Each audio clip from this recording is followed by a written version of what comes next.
It's typical, isn't it? Just when you thought it was safe to go back in the water you realize that Jason Statham's fighting another great big bloody prehistoric shark, and you know what that means. The Meg, the hit summer blockbuster which saw Statham face off against a colossal shark, is getting a sequel because originality is deader than real-life megalodons. Catherine Kvajaning, the Meg's executive producer, announced that a sequel is already in the early stages of production at the US-China Entertainment Summit in Los Angeles. Jason Statham will be fighting a massive prehistoric shark for a second time, by Tom Percival, 4.6K shares. The Meg poster Warner Brothers. It's typical, isn't it? Just when you thought it was safe to go back in the water you realize that Jason Statham's fighting another great big bloody prehistoric shark, and you know what that means. The Meg, the hit summer blockbuster which saw Statham face off against a colossal shark, is getting a sequel because originality is deader than real-life megalodons. Catherine Kvajaning,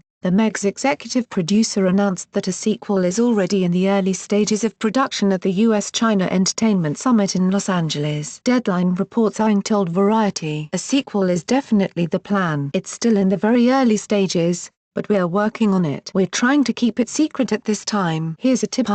If you're trying to keep things a secret, maybe don't tell one of the leading entertainment news websites in the world. Anyway, Deadline had some more details, or to be specific they had no details because they're reporting that the film hasn't actually been officially greenlit nor have any screenwriters been hired to draft a script. To be fair though, I can't imagine a sequel to The Meg would be too difficult to whip up over a few beers and a can of Red Bull. Let's be honest, it'll basically be a retread of the first one. In fact, here's my pitch for the film. Jonas Taylor, Jason Statham, is once again the world's premier deep-sea diver following the events of The Meg. Danger looms however when an experimental nuclear submarine sinks below the thermocline and Jonas has to rescue the crew. Before he's even popped his wetsuit on, however, a new threat emerges from the deep. An even bigger shark with at least twice the amount of teeth that the last one had. Jonas must use all his shark-killing know-how before the even bigger shark learns to launch the nuclear missiles on the submarine, wiping out all life in the oceans except the giant shark and his family. It's called The Meg 2 TFE and I predict it will bring in $1 billion.